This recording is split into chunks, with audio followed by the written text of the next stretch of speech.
mundo, eu falei que eu ia falar disso lá atrás, ninguém paga. Ah, porque é 35%. Não é.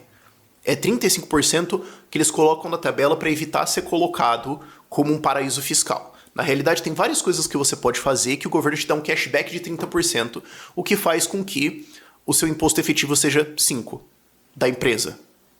E rendas de fora pagam 0%. Então você consegue morar numa ilha maravilhosa na Europa, você tá 100, 150 euros de distância de passagem de qualquer lugar da Europa e você não paga imposto. Tem um motivo porque tem tanto rico indo pra lá. Mas a galera acha que não tem alternativas fora São Paulo. Tá bom. Depois você tem a ideia de nomadismo digital ou de não ter residência por mais de 183 dias. Isso é uma tecnicalidade um pouco maior, mas assim, a legislação em quase todos os países do mundo é, se você não passar 183 dias lá, ou não tiver o seu nexo de negócios lá, eles não te cobram nada. Então tem muita gente que faz o que é chamado nomadismo digital. Eu declaro o meu imposto de renda nos Emirados Árabes só para ter uma declaração, e eu passo 4 meses em 3 países do ano, 3 países ao longo do ano, e é isso. Então eu fico 4 meses aqui no Brasil, porque família, negócio, etc. Eu fico 4 meses no Panamá e 4 meses em Portugal. Aonde que eu devo imposto de renda? Lugar nenhum. Nenhum deles tem uma alegação de que eles poderiam tomar impostos de você, a não ser que eles entrem com... Tem algumas tecnicalidades, tipo, não, mas o seu nexo todo de negócios é aqui, tudo que você tem é aqui, então você vai ser processado e ter que... Cara, é bem forçado isso, você tem que fazer bastante bobagem pra isso aí acontecer. Tá, mas é bem remoto. E aí tem níveis e níveis de nomadismo, sabe? Tem gente que passa 3 semanas em cada lugar e...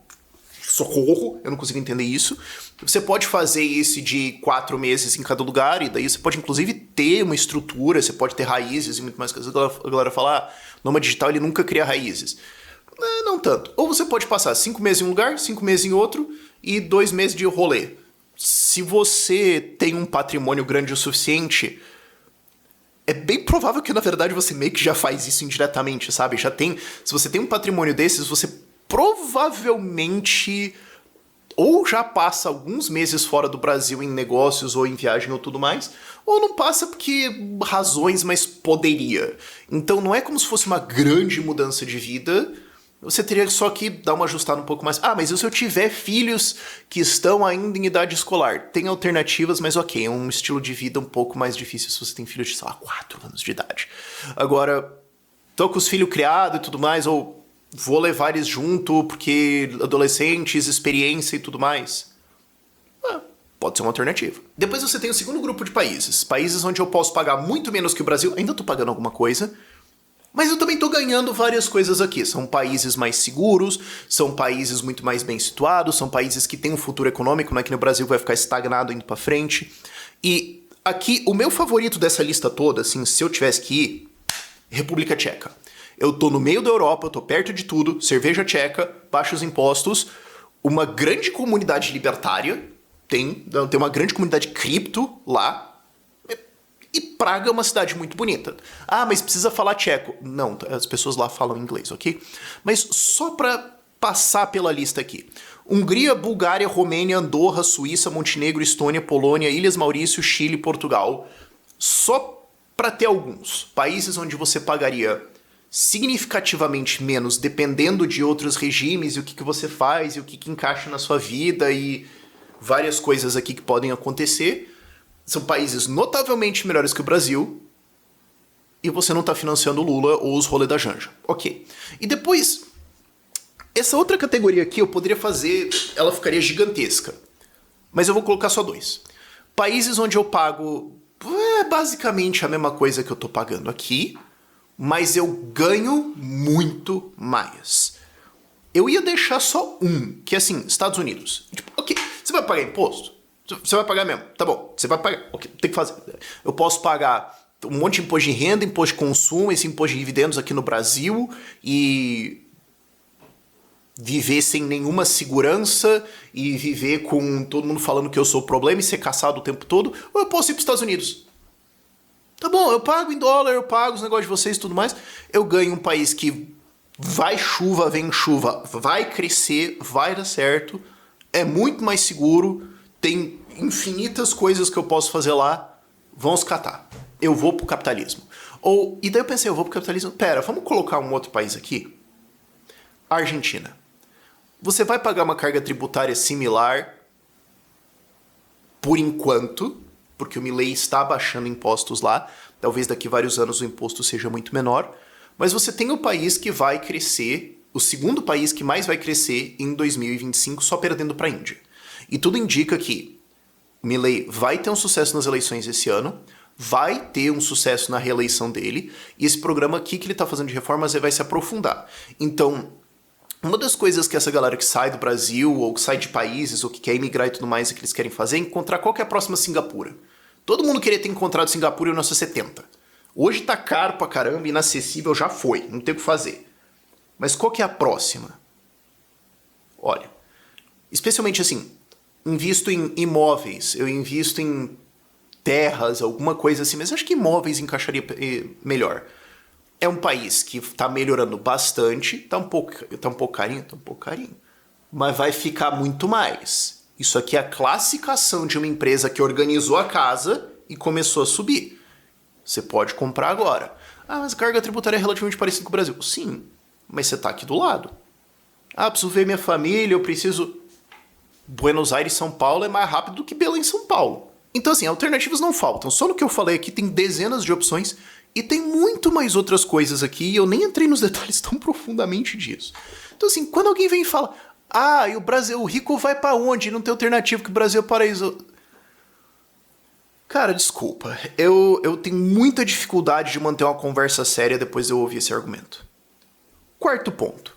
Ah, mas o rico não vai levar as terras dele. Não vai levar as empresas dele. Ele pode até sair, levar parte da fortuna dele ali e tudo mais, mas a terra ele vai ficar aqui. Sim e não. E a gente já atendeu vários casos assim. Qual que é esse tipo de caso? É o cara que fala, eu já sei que não. Eu já sei que não é isso. Mas eu tenho grandes terras agrícolas, eu tenho um negócio estabelecido e tudo mais. Eu não posso só apertar um botão de venda no meu gestor, no meu software de gestão de ações e tudo mais e levantar e ir embora. Mas eu quero começar o processo. Então o que esse cara faz? Ele mantém as coisas aqui, mas ele desinveste tudo que ele tem de líquido, ele vende tudo de patrimônio, de ações, de coisas líquidas e tudo mais, e todos os lucros que ele recebe, ele tira. Então, para ele, o Brasil virou um país extrativista. Eu ainda tenho alguma coisa ali, eu tenho minhas terras, eu vou pegar um dinheiro aqui, eu vou lucrar com isso, e ao invés de... E se você observar, por exemplo, o agro, que é muito normal, o cara fica rico com agro, aí ele faz o quê? Ah, começa a construir uns prédios na cidade dele, começa... Ah, tem aquele negócio ali que... Pô, tá dando certo, tá, vou virar sócio do cara, vou botar uma grana ali também. Porque também, eventualmente, zera as oportunidades que você tem de expansão de terras naquele lugar. Ah, não tem terra por um preço bom aqui, tá caro... Não sei se o negócio... Quero dar uma diversificada, vai que isso aqui dá errado. Então é muito normal quando a galera fica rica nisso aqui, o cara vai expandindo pro lado no local dele. Ao invés dele fazer isso e erguer a cidade dele, ele fala, não, vou pegar os lucros, colocar na minha empresa de investimento, que é só uma empresa para fazer investimento, em Emirados Árabes, investir isso em SP500 em dólar, pagar 0% nos Emirados Árabes e tchau. Não vou contribuir mais com esse país, porque esse país falou para mim claramente que ele não quer mais a minha contribuição. Ele me vê como inimigo. Então tá bom, já que você... É aquela coisa, você decide o tom da conversa. Eu tô aqui pra conversar. Se você vai me tratar como babaca, tá bom. Mas eu também não vou contribuir. E isso tá ficando cada vez mais normal. Um exemplo simples disso aqui é o fundador do Mercado Livre. O fundador do Mercado Livre mora no Uruguai. Porque os dividendos, o dinheiro todo que ele recebe, não pagam impostos porque são de outros países, de outras fontes de renda, de uma empresa que não está sediada, não veio, né, do Uruguai e ele está lá de boa. E isso não tem só um prejuízo financeiro. Isso também tem um prejuízo de cultura de negócios. O Ragnar, na Estônia, é uma entidade, ok? Qual que é a história aqui? Não sei se você sabe, mas o Skype veio da Estônia. Ah, mas os fundadores eram finlandeses e suecos. Mas a sede era na Estônia para pagar menos imposto. E quando a Microsoft foi lá e comprou por bilhões de dólares, curiosamente, eles fecharam o negócio agora para substituir pelo Teams. Cara, o mal venceu, né? O Teams é a prova de que às vezes o mal vence. Mas enfim. Quando a Microsoft deu buyout na Skype, um monte de gente ficou multimilionária na Estônia. E alguns deles continuaram trabalhando na Skype, alguns deles só aposentaram e falaram, paz, falou. E outros saíram e fizeram as empresas deles.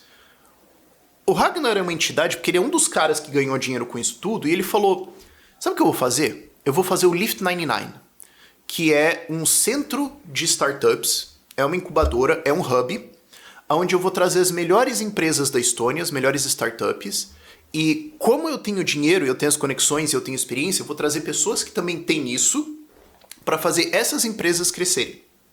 E lá tem o muro da fama deles, de todas as empresas que foram incubadas lá e conseguiram investimento, crescer, blá blá blá. Tem algumas que você conhece talvez. Pipedrive, Bolt, Verif. Verif, se você já teve que verificar a identidade com coisas de cripto internacionalmente, provavelmente você já usou a Verif, mas acho que Pipedrive e Bolt, que é a concorrente da Uber, a galera vai conhecer um pouco mais. Esse cara não só ganhou dinheiro e investiu em, sei lá, comprar um apartamento no país, o que melhorou o PIB. Ele colocou a experiência e conexões e o amor dele por empreendedorismo em erguer outras pessoas.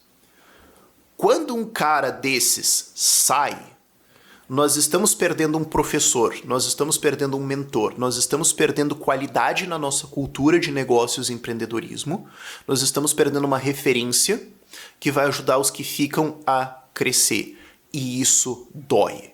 Isso é muito difícil de medir, mas eu gosto da história dele porque é um cara que ajudou várias outras empresas a crescer, inclusive uma brasileira. Aliás, eu esqueci que a Wise veio da Estônia, mas eu adoro a história do Edilson da Original My.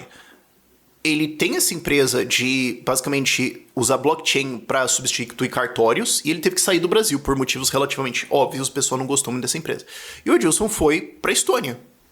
Eu vou ter essa empresa que resolve o problema de cartórios e registro de informações e tudo mais usando blockchain, e ele incubou no Lift 99. Inclusive, eu fui no escritório dele, curiosamente ele estava no Brasil, tipo, foi uma descombinada gigantesca, mas o cara tá lá. Então, quando esses caras vão embora, não é só o prejuízo financeiro, cara, a gente sai perdendo muito. E quinto e último argumento, esse vídeo ficou mais longo do que eu esperava, mas é a visão de vídeo que eu tenho agora, de ser mais dados e isso, e vocês sabem que eu tenho a dificuldade de ser sucinto. Ah, mas então você defende taxar pobre. Então não é pra taxar rico, é pra taxar só os pobres. Não, não é pra taxar ninguém. Ninguém deveria pagar imposto, porque imposto é roubo. Então, pra começo de conversa. O fato que eu tô falando aqui, que não é nem uma opinião, é um fato, é que se você fizer isso, ricos vão embora. Ricos têm uma grande maleabilidade, e não só ricos, pessoas altamente inovadoras, pessoas altamente produtivas, pessoas com ideias que mudam o mundo. Elas não precisam desse ou daquele país. Elas são altamente maleáveis. Se você caçar elas, se você punir elas, elas vão embora. Qualquer lógica básica vai te dizer isso, e os fatos econômicos mostram isso. E segundo, não é que, então rico não deveria pagar imposto, pobre também não deveria pagar imposto. A resposta é, políticos não deveriam mandar na nossa vida e tomar o nosso dinheiro sem o nosso consentimento, porque nós não somos coisas. Nós não somos animais. Nós somos humanos que têm direito ao nosso trabalho. Você tem direito ao seu trabalho, eu tenho direito ao meu trabalho, eu tenho direito ao meu corpo, eu tenho direito ao resultado do trabalho dele. E se alguém toma isso sem o meu consentimento, isso é roubo. Fim. Entendido? Por esse vídeo é isso, links da SET vão estar na descrição aqui para você saber mais sobre vários países aqui. A gente cobre uma quantidade muito grande, se você quiser tirar dúvidas, a gente tem a nossa chamada introdutória, a gente pode entrar em muitos mais detalhes, a gente tem toda uma consultoria pronta para te receber, analisar o teu caso, ver todas as possibilidades de desenhar um mapa, te dar todos os contatos de países que você pode ir e os serviços que você vai precisar para abrir empresa, abrir offshore, tudo que for. Enfim, se você não quer mais bancar essa festa do Lula, você está convidadíssimo a conhecer a SET. Por esse vídeo é isso.